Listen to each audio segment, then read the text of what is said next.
ثم ختم رحمه الله تعالى هذه الترجمة بحديث أنس رضي الله عنه أن رجلا كان عند النبي صلى الله عليه وسلم فمر به رجل فقال: يا رسول الله، إني لأحب هذا. فقال له النبي صلى الله عليه وسلم: أأعلمته؟ قال: لا. قال: أعلمه. فلحقه فقال: إني أحبك في الله. فقال: أحبك الذي أحببتني له. رواه أبو داود بإسناد صحيح. هذا الحديث فيه أيها الإخوة الكرام ما سبق من أن من السنة أن تعلم أخاك إذا كنت تحبه في الله بأنك تحبه في الله، لما في هذا الإعلام من تقوية الأخوة وتمتين الصلة وزيادة المحبة والألفة كما سبق بيان ذلك. ولذلك لما ذكر هذا الرجل للنبي عليه الصلاة والسلام أنه يحب الرجل الذي مر، سأله النبي عليه الصلاة والسلام: أأعلمته؟ أي هل أخبرته بأنك تحبه في الله؟ قال: لا، أي لم أخبره. فقال النبي عليه الصلاة والسلام: أعلمه. فقام ولحق الرجل وأخبره، قال: إني أحبك في الله. فأجابه بقوله: أحبك الذي أحببتني له.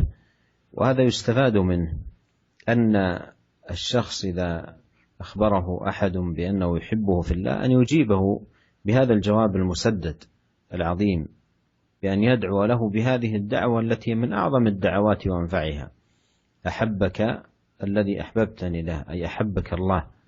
ومن المعلوم أن الفوز بمحبة الله سبحانه وتعالى لعبده من أعظم المقاصد وأجلها وأرفعها. وإذا أحب الله عبده فاز العبد بسعادة الدنيا والآخرة. فمن السنة أن يدعو له بهذه الدعوة، أن يقول: أحبك الذي أحببتني له. وبهذا تنتهي هذه الترجمة في الحب في الله والحث عليه، وأن يخبر من يحبه في الله بذلك، وبماذا أيضا يجيبه من أخبر بذلك. والله تعالى أعلم. Para pendengar yang dirahmati oleh Allah Subhanahu wa taala, kemudian Al-Imam Nawawi rahimahullah mengakhiri bab yang sangat indah ini dengan sebuah hadis yang diriwayatkan dari sahabat Anas bin Malik radhiyallahu taala anhu. Beliau berkata, "Anna rajulan kana 'inda Nabi sallallahu alaihi wasallam famarra bihi rajulun." Ada seorang yang berada di sisi Nabi sallallahu alaihi wasallam. Tiba-tiba ada orang lain yang melewati mereka, ya. Faqala, maka orang yang di sisi Nabi ini berkata, "Ya Rasulullah, inilah uhibbu hadza." Wahai Rasulullah, sungguh aku mencintai orang yang lewat ini. Maka Nabi sallallahu alaihi wasallam berkata kepadanya, "A'lamtahu? Apakah kau sudah mengabarkan kepadanya bahwasanya kau mencintainya karena Allah?" Maka orang ini berkata, "La, belum, saya belum mengabarkannya." Maka Nabi sallallahu alaihi wasallam berkata, "A'limhu, kabarkanlah kepadanya." Falahiqahu faqala, maka orang ini pun mengejar orang yang telah lewat tadi, kemudian dia berkata, "Inni uhibbuka fillah." Sungguhnya aku mencintai engkau karena Allah. Maka orang yang dikabarkan tadi berkata, "Ahabbakal ladzi ahbabtani lahu." Semoga Allah mencintai engkau, ya, yang karena Allah lah engkau mencintai diriku. Hadis ini hadis yang diriwayatkan oleh Abu Daud dengan sanad yang sahih. Para pendengar yang dirahmati oleh Allah Subhanahu wa taala, dalam hadis ini ya penjelasan tentang apa yang telah dijelaskan, yang telah lalu penjelasannya, bahwasanya merupakan sunnah, yaitu seorang jika mencintai seorang karena Allah Subhanahu wa taala, mencintai saudaranya karena Allah, maka hendaknya dia mengabarkan kepada saudaranya tersebut. Dan ini merupakan sunnah yang agung dari Nabi sallallahu alaihi wasallam.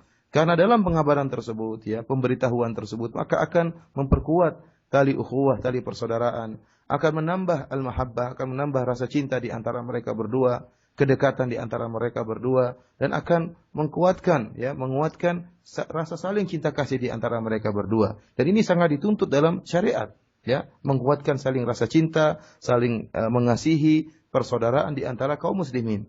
Oleh karenanya tatkala orang yang di sisi Nabi SAW berkata kepada Nabi SAW bahwa dia mencintai si fulan, maka Nabi bertanya kepada dia, "A'lam tahu, apakah kau telah mengabarkan kepadanya bahwasanya kau cinta kepada dia?" Dia mengatakan, "Saya belum mengabarkan kepadanya, wahai Rasulullah." Maka Nabi SAW mengatakan, "A'limuhu," kata Nabi, kabarkanlah kepadanya. Maka orang ini segera berdiri, kemudian mengejar orang yang tadi, yang dia cintai tadi, kemudian dia pun menyampaikan kepada orang tersebut bahwasanya inni uhibbuka fillah, saya cinta kepada engkau karena Allah Subhanahu wa taala. Dan orang yang dikabarkan tersebut, dia pun menjawab dengan jawaban yang sangat indah pula. Dia mengatakan, ahabbakallazi ahbabtani lahu. Semoga zat yang engkau mencintaiku karenanya juga mencintai engkau. Dan ini merupakan jawaban yang sangat tepat, jawaban yang benar-benar sangat indah, yang kita bisa mengambil faedah dari jawaban ini jika ada orang yang mengatakan kepada kita bahwasanya dia mencintai kita karena Allah Subhanahu wa taala, maka kita menjawab dengan doa ini. Ini merupakan doa. Ahabbakalladzi ahbabtani lahu. Semoga Allah yang engkau mencintaiku karenanya juga mencintaimu. Dan ini merupakan doa yang sangat agung. Kenapa? Karena kita tahu barang siapa yang dicintai oleh Allah Subhanahu wa taala, maka dia akan mendapatkan kebaikan dunia dan akhirat. Meraih cinta Allah Subhanahu wa taala merupakan tujuan yang sangat utama.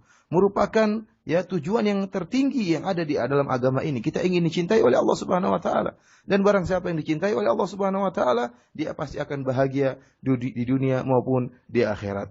Oleh karena ini merupakan jawaban yang sangat indah yang hendaknya tatkala seorang mengatakan cintanya kepada kita karena Allah, maka kita jawab dengan doa yang sangat agung ini. Demikianlah para pendengar yang dirahmati oleh Allah Subhanahu wa taala, dengan berakhirnya hadis ini merupakan penutup dari bab yang sangat indah yang sedang kita bahas dari pertemuan yang lalu, yaitu bab tentang fadlul hub, keutamaan mencintai karena Allah Subhanahu wa taala, wal hathi alaih, dan juga dorongan untuk mencintai karena Allah Subhanahu wa taala, wa ilamur rajuli man yuhibbuhu annahu yuhibbuh, dan seorang yang mencintai orang lain karena Allah hendaknya dia kabarkan kepada orang tersebut wa madza yaqulu lahu idza a'lamahu, dan apa yang harus dikatakan oleh seorang tatkala dia dikabarkan kepada dirinya bahwasanya dia dicintai karena Allah Subhanahu wa taala. Semuanya telah dijelaskan dalam hadis-hadis yang telah lalu penjelasannya.